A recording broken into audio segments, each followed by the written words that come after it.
चलिए गाइज, आज हम क्लास 11 का 4th लेक्चर डिलीवर करने जा रहे हैं। तो लास्ट टाइम हमने देखा कि हमने डिस्कवरी ऑफ इलेक्ट्रॉन्स टॉपिक को स्टडी किया था। डिस्कवरी ऑफ इलेक्ट्रॉन्स टॉपिक की स्टडी करने के बाद हमने पाया कि इलेक्ट्रॉन्स होते हैं कैथोड रेज से निकलते हैं। तो कैथोड रे नेगेटिव पोल का काम करते हैं, तो नेगेटिव रेज होने की वजह से वो इलेक्ट्रॉन्स की फॉर्मेशन करती है। आज का बेटा हम टॉपिक डिस्कस करने जा रहे हैं डिस्कवरी ऑफ न्यूट्रॉन। और in class 9th you read कि इलेक्ट्रॉन के ऊपर होता हो नेगेटिव चार्ज होता है, प्रोटॉन के ऊपर होता है पॉजिटिव चार्ज। यहाँ तक आते आते साइंटिस्ट ने ये तो पता कर लिया था कि यदि इलेक्ट्रॉन्स के ऊपर नेगेटिव चार्ज है और प्रोटॉन्स के ऊपर पॉजिटिव चार्ज है, तो नेगेटिव और पॉजिटिव दोनों चार्ज होने की वजह से एटम है वो न्यूट्रल हो गया, इलेक्ट्रिकली न्यूट्रल। अब साइंटिस्ट ने ऑब्जर्व किया कि यहाँ पे हम जिस भी एलिमेंट की स्टडी करते हैं तो उसके एटॉमिक नंबर और एटॉमिक मास के अंदर डिफरेंस क्रिएट होता है। एटॉमिक नंबर और एटॉमिक मास के अंदर डिफरेंस क्रिएट होता है। तो साइंटिस्ट ने थिंकिंग की कि कोई ना कोई एक ऐसा पार्टिकल और भी है न्यूक्लियस के अंदर जो मास को बैलेंस कर रहा है। चार्ज तो हम ऑलरेडी बैलेंस कर चुके, बट एक ऐसा पार्टिकल और भी है जो कहीं ना कहीं एटॉमिक मास को भी बैलेंस कर रहा है। तो साइंटिस्ट ने सोचा कि एटम्स तो पहले इलेक्ट्रिकली न्यूट्रल चार्ज हो गया, इलेक्ट्रॉन के ऊपर नेगेटिव, प्रोटॉन के ऊपर पॉजिटिव, तो चार्ज तो will be neutral, but atomic mass को कैसे बैलेंस किया जाए। तो साइंटिस्ट के दिमाग में आया कि एक पार्टिकल और भी होगा जिसके ऊपर कोई चार्ज तो नहीं होगा, बट वो एटॉमिक मास को बैलेंस कर देगा।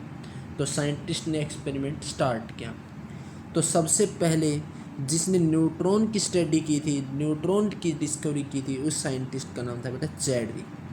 तो क्वेश्चन आपसे ये पूछा जाए कि इलेक्ट्रॉन की डिस्कवरी किसने की थी, तो थॉमसन ने, और न्यूट्रॉन की स्टडी किसने की थी, जेम्स चैडविक ने। तो चैडविक ने क्या किया, एक थिन शीट, पतली सी शीट ली, किसकी, बेरिलियम की। क्लियर, उसने बेरिलियम की शीट ली और उस बेरिलियम शीट के ऊपर अल्फा पार्टिकल्स का अटैक करवाया। किसका करवाया बेटा, अल्फा पार्टिकल्स का। और अब आपके दिमाग में बेटा ये क्वेश्चन अराइज हो रहा है कि अल्फा पार्टिकल बनते कैसे। तो बेटा जितने भी अल्फा पार्टिकल हैं उनकी फॉर्मेशन करता है रेडियो एक्टिव एलिमेंट, जिसकी नेचर कैसी हो, रेडियो एक्टिव एलिमेंट। अब उसने अल्फा पार्टिकल का अटैक करवाया किसकी शीट के ऊपर, बेरिलियम। तो देखो अल्फा पार्टिकल का फॉर्मूला क्या होता है बेटा, 2 हीलियम 4। क्या होता है भाई, 2 हीलियम 4, ये होता है आपका अल्फा पार्टिकल। इसका मास कितना, अबोव द कॉर्नर 4 यूनिट। अब इसने इस अल्फा पार्टिकल को बेरिलियम की शीट के ऊपर अटैक करवाया, और बेरिलियम का क्या फॉर्मूला होता है, 4 बेरिलियम 9, और इसमें मास कितना है बेरिलियम का, 9। और जैसे इसने यहाँ पे अटैक करवाया तो यहाँ पे इसने प्रोड्यूस किया कार्बन एटम, और कार्बन का कौन सा आइसोटोप बेटा, 6 कार्बन 12, जिसका मास कितना है यहाँ पे 12 यूनिट। और दोनों साइड चेक करते तो लेफ्ट हैंड साइड में मास कितना है, 9 + 4 13, और एटॉमिक नंबर कितना है लेफ्ट हैंड साइड, 4 + 2 6। तो एटॉमिक नंबर को तो बैलेंस हो गया, बट हमारा एटॉमिक मास बैलेंस नहीं हुआ। और यही साइंटिस्ट कह रहे थे कि चार्ज तो बैलेंस हो गया, बट एटॉमिक मास बैलेंस नहीं हुआ। तो यहाँ पे एटॉमिक नंबर बैलेंस होने का इसकी वैल्यू 0, और यहाँ पर एक न्यूट्रॉन्स निकल गया विद कैरी 1 यूनिट मास। तो यहाँ पे न्यूट्रॉन्स 1 यूनिट मास कैरी करता है, जिसके कारण ये दोनों क्या हो गया, बैलेंस। यहाँ तक साइंटिस्ट को अब मालूम हो चुका था कि न्यूक्लियस के अंदर एक और भी पार्टिकल होता है, वो क्या होता है, न्यूट्रॉन, जिसके ऊपर कोई चार्ज पार्टिकल तो नहीं होता बट मास तो कन्फर्म होता है। यहाँ पे मैंने बेरिलियम के साइज़ को थोड़ा बड़ा करके दिखाया बेटा, और यहाँ पर हीलियम के साइज़ को छोटा करके, और कार्बन के साइज़ को रेड डार्क से दिखाया है, और न्यूट्रॉन का साइज़ बहुत कम है इस रिएक्शन के अंदर, इसलिए इसको स्मॉल डॉट से दिखाया गया है। अब यहाँ पर आप चेक कर रहे हो कि न्यूट्रॉन का जो पार्टिकल्स होता है, जो न्यूट्रॉन्स का जो पार्टिकल बना है, उसका mass very slightly greater than mass of proton. Scientist ने पाया कि यहाँ पर जो न्यूट्रॉन निकला है उसका मास थोड़ा बहुत ज़्यादा है किससे, मास ऑफ प्रोटॉन से। अब उसने इस एक्सपेरिमेंट को किया कैसे, तो चलिए गाइज हम चेक करते हैं। तो यहाँ पे साइंटिस्ट ने कोई अल्फा पार्टिकल का सोर्स, कौन सा सोर्स लिया बेटा, अल्फा पार्टिकल सोर्स। और मैंने अभी अभी बताया था कि अल्फा पार्टिकल सोर्स कौन प्रोड्यूस करता है, रेडियो एक्टिव। अगर ये अल्फा पार्टिकल सोर्स है तो ये अल्फा पार्टिकल प्रोड्यूस करेगा। तो यहाँ पर मैंने अल्फा पार्टिकल को डार्क करके दिखाया है, और जैसे ही अल्फा पार्टिकल प्रोड्यूस करेगा तो ये किसकी शीट से टकराएगा, बेरिलियम। तो यहाँ पर बेटा मैंने दिखा दिया बेरिलियम। और आपने अभी अभी रिएक्शन में देखा, जैसे ही alpha particle 2 helium 4 positive, 2 helium 4 positive, और वो किसकी शीट से टकराता है, बेरिलियम। तो 4 बेरिलियम 9, तो क्या प्रोड्यूस करता था वो, 6 कार्बन 12 प्लस न्यूट्रॉन भी प्रोड्यूस करता था। तो यहाँ पर न्यूट्रॉन्स देख रहे हो कि प्रोड्यूस हो रहे हैं। अब साइंटिस्ट ने चेक किया कि न्यूट्रॉन्स तो प्रोड्यूस हो रहा है, बट हम कैसे कह सकते हैं कि न्यूट्रॉन्स का मास होता है वो very slightly greater than mass of proton होता है। तो इस बात को वेरीफाई करने के लिए वहाँ उन्होंने लगाया पैराफिन वैक्स। पैराफिन वैक्स एक ऐसी वैक्स होती है जिसमें heavier things displace the smaller things. तो यहाँ पर देखा कि पैराफिन वैक्स के ऊपर प्रोटॉन भी है और न्यूट्रॉन भी है। तो न्यूट्रॉन हैवी होने की वजह से प्रोटॉन को ईजिली डिस्प्लेस कर लिया। पैराफिन वैक्स प्रोटॉन सरफेस है, तो ये प्रोटॉन सरफेस है, जो प्रोटॉन का मास कम है, न्यूट्रॉन का मास ज़्यादा है। तो न्यूट्रॉन यहाँ पर क्या करेगा बेटा कि हल्की वस्तु को आसानी से वहाँ से डिस्प्लेस कर दी। तो न्यूट्रॉन ने यहाँ से प्रोटॉन हटाए और आगे की तरफ प्रोड्यूस कर। ये बात हमने डिटेक्टर से चेक। अब साइंटिस्ट ने ये मान लिया कि न्यूट्रॉन्स है उसका मास थोड़ा बहुत ज़्यादा है किससे, मास ऑफ प्रोटॉन से, तभी तो उसने उसको डिस्प्लेस किया। नेक्स्ट आगे चेक करते हैं बेटा। अब साइंटिस्ट ने जो एक्सपेरिमेंट किया था वो एक ही एग्जाम्पल लेके नहीं किया बेटा, उसने बहुत ज़्यादा एग्जाम्पल्स लिए और उसको स्टडी किया। अब उसने इस बात को वेरीफाई करने के लिए बेरिलियम की जगह किसका आइसोटोप लिया, बोरोन का, और उसके ऊपर किसका टैग करवाया, अल्फा पार्टिकल का। तो यहाँ पर भी देखा कि क्या प्रोड्यूस हो रहा था, यहाँ पर भी न्यूट्रॉन। न्यूट्रॉन एक ऐसा पार्टिकल प्रोड्यूस हो रहा था जिसके ऊपर चार्ज तो नहीं था बट वो अपना खुद का मास रख रहा था। तो अल्फा पार्टिकल का फॉर्मूला क्या होता है, 2 हीलियम 4 पॉजिटिव। बोरोन का आइसोटोप क्या ले लिया हमने, 5 बोरोन 11। और जैसे इसने इसके ऊपर टैग किया तो इसने किसका आइसोटोप बनाया बेटा, नाइट्रोजन का। यहाँ पर देख रहे हो कितना एटॉमिक नंबर है, 2 + 5 7, और मास कितना है 15, 11 + 4 दैट इज इक्वल टू 15। और यहाँ पर कितना मास बनाया 14। साइंटिस्ट ने देखा कि मास तो बराबर नहीं है, तो कोई ना कोई पार्टिकल तो है जो मास को बैलेंस कर रहा है। जो मास को बैलेंस कर रहा है।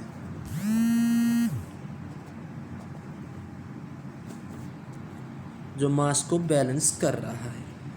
और जो अगर वो मास को बैलेंस कर रहा है तो एक ऐसा क्या पार्टिकल है, तो उसने चेक किया कि यहाँ पर एक न्यूट्रॉन पार्टिकल से निकल रहा है जिसका मास कितना है 1 यूनिट।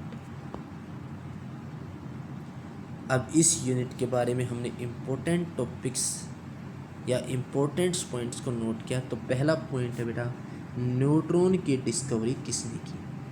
तो न्यूट्रॉन की जो डिस्कवरी की थी बेटा वो चैडविक ने की थी। न्यूट्रॉन के ऊपर कोई भी चार्ज पार्टिकल नहीं हुआ, ये भी आपने चेक किया। तो न्यूट्रॉन हैज़ नो चार्ज, वो न्यूट्रल होता है। और उसका मास कितना होता है न्यूट्रॉन का मास 1.674 × 10⁻⁻27 किलोग्राम।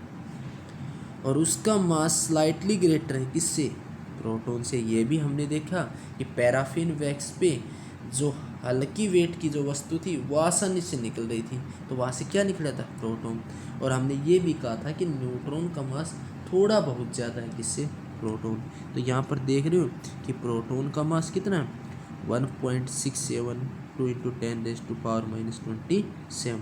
तो यहाँ पर जो न्यूट्रॉन का मास वो 0.02 ग्रेटर है एज कम्पेयर टू प्रोटॉन।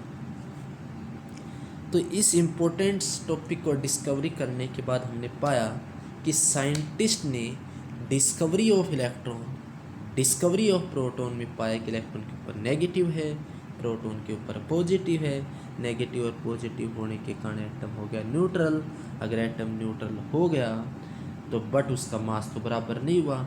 अब साइंटिस्ट ने यहाँ पे ऑब्जर्व किया था कोई ना कोई ऐसा पार्टिकल न्यूक्लियस के अंदर है जो मास को भी बैलेंस कर रहा है। तो उसने क्या किया कि यहाँ पे अल्फा पार्टिकल का अटैक करवाया, किसके ऊपर, बेरिलियम शीट के ऊपर, बोरॉन शीट के ऊपर। और उसने पाया कि यहाँ पर न्यूट्रॉन प्रोड्यूस हो रहा था 1 यूनिट मास लेकर के, तो बट उसके ऊपर चार्ज कोई भी नहीं था। तो यहाँ से निकल के आई डिस्कवरी ऑफ न्यूट्रॉन। और ये डिस्कवरी किसने की थी, चैडविक ने। और न्यूट्रॉन के ऊपर कैसा चार्ज होता है, कोई भी चार्ज नहीं होता। और न्यूट्रॉन के ऊपर मास कितना होता है 1.674 × 10⁻⁻27 किलोग्राम। और प्रोटॉन का मास कितना होता है 1.672 × 10⁻⁻27 किलोग्राम। उसका मास थोड़ा बहुत ज़्यादा दिख रहा है हमें किससे, प्रोटॉन से। फाइनली हम एक छोटा सा टॉपिक और डिस्कस करने चाह रहे हैं, that is average atomic mass. किसी भी सब्सटेंस का एवरेज एटॉमिक मास कैसे निकालते हैं। तो बेटा एवरेज एटॉमिक मास निकालने का फॉर्मूला होता है उस आइसोटोप का एटॉमिक मास, उस आइसोटोप का एटॉमिक मास। और उसको हम किससे मल्टीप्लाई करते हैं, फ्रैक्शनल अबंडेंस या रिलेटिव अबंडेंस। रिलेटिव अबंडेंस का मतलब एक सिंपल रेशियो क्या है उसका। तो एवरेज एटॉमिक मास निकालने का फॉर्मूला होता है बेटा फ्रैक्शनल अबंडेंस कहें या रिलेटिव अबंडेंस कहें, और उसको किससे मल्टीप्लाई करते हैं, उसके एटॉमिक मास से। तो चलिए हम एक एग्जांपल लेकर के इस बात को प्रूव करते हैं। Chlorine has 2 isotope, atomic mass 34.97 and 34.97 units. यहाँ पर देख रहे हो किसके 2 आइसोटोप की बात कर रहा हूँ, क्लोरीन। और क्लोरीन के दोनों आइसोटोप के मास दे रखे हैं। तो क्लोरीन के पहले आइसोटोप का एटॉमिक मास कितना दे रखे है इस क्वेश्चन के अंदर 34.97 यूनिट। और दूसरे आइसोटोप का मास कितना दे रखे है बेटा 36.97 यूनिट। और आगे देखते हैं क्वेश्चन के अंदर क्या कह रहा हूँ, the relative abundance of 2 isotope. और उनकी क्या दे रखी है आपने, रिलेटिव अबंडेंस। तो रिलेटिव अबंडेंस फर्स्ट आइसोटोप की कितनी होती है 0.755 और दूसरे की कितनी दे रखी है बेटा 0.245। और इसका क्या निकालना है, एवरेज एटॉमिक मास। और एवरेज एटॉमिक मास निकालने का क्या फॉर्मूला होता है, उस आइसोटोप के उसके रिलेटिव अबंडेंस से मल्टीप्लाई कर दियो। तो ये हमने फर्स्ट आइसोटोप के एटॉमिक मास को किससे मल्टीप्लाई करके दिखा रखा है, देख रहे हो आप इसको। तो 34.97 इंटू 0.755। इसी प्रकार दूसरे आइसोटोप को दूसरे रिलेटिव अबंडेंस से मल्टीप्लाई करते थे तो 36.97 इंटू 0.247। और इसको ऐड करने के बाद हमें जो वैल्यू मिली है वो कितनी मिलती है 0.46 यूनिट। और मैंने ये 11th क्लास वाले स्टूडेंट हैं, उनको 10th में बताया था कि क्लोरीन का एटॉमिक मास कितना लेते हैं, 35.5। देखो यहाँ पर हमारा प्रूफ हो गया कि नहीं। तो चलिए गाइज, कुछ प्रकार के डाउट्स अगर फिर भी रह गए हैं तो हम एक एग्जांपल और ले करके इसको अच्छी तरह एक्सप्लेन कर देते हैं। तो यहाँ पर उसी प्रकार से अब किसके दो आइसोटोप की बात करें बेटा, वो बोरोन की।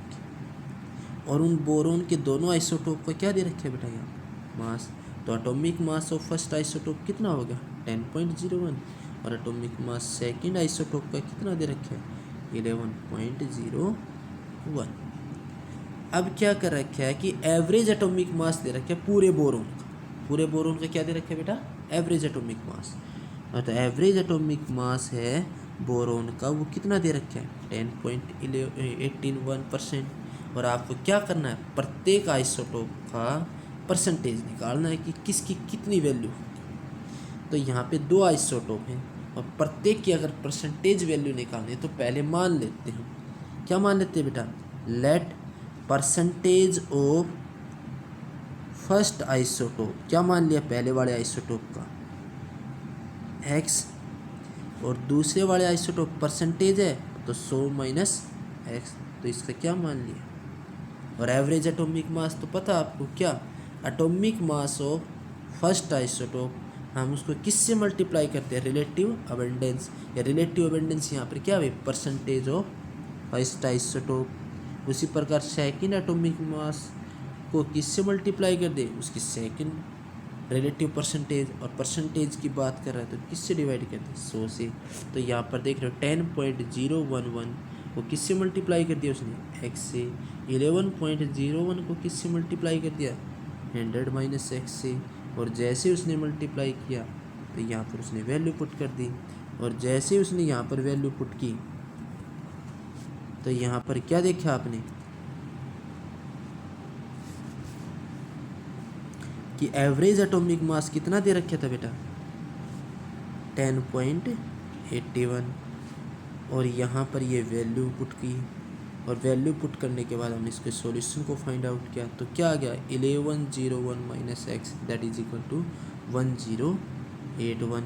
और यहाँ पर x की वैल्यू क्या आ गई, यहाँ पर x की वैल्यू क्या आ गई बेटा 20। अब साइंटिस्ट ने क्या माना था, परसेंटेज ऑफ फर्स्ट आइसोटोप को x, और उसकी वैल्यू कितनी आ गई 20। और उसी प्रकार सेकंड आइसोटोप की परसेंटेज वैल्यू क्या कंसीडर की थी 100 माइनस एक्स, तो उसको सोल्व किया तो हमें क्या मिल गया 80%। तो डियर स्टूडेंट्स, आज हमने दो टॉपिक की डिस्कस किए, डिस्कवरी ऑफ न्यूट्रॉन और average atomic mass. Average atomic mass को अगेन रिपीट कर देता हूँ, किसी भी सब्सटेंस का यदि हमने एवरेज एटॉमिक मास निकालना है तो हम क्या करेंगे, उसके एटॉमिक मास को उसके रिलेटिव अबेंडेंस या परसेंटेज से मल्टीप्लाई कर देंगे तो हमारे पास एवरेज एटॉमिक मास आ जाएगा। तो यहाँ तक के टॉपिक को हमने कंप्लीट कर लिया है। जब भी हमारा नेक्स्ट ऑनलाइन लेक्चर होगा तब हम बात करेंगे एक नए टॉपिक्स जिसके अंदर कुछ इम्पोर्टेंट टर्म्स इंक्लूड होंगी। For example isotones, isobars, isotonic, आइसोडेपर्स।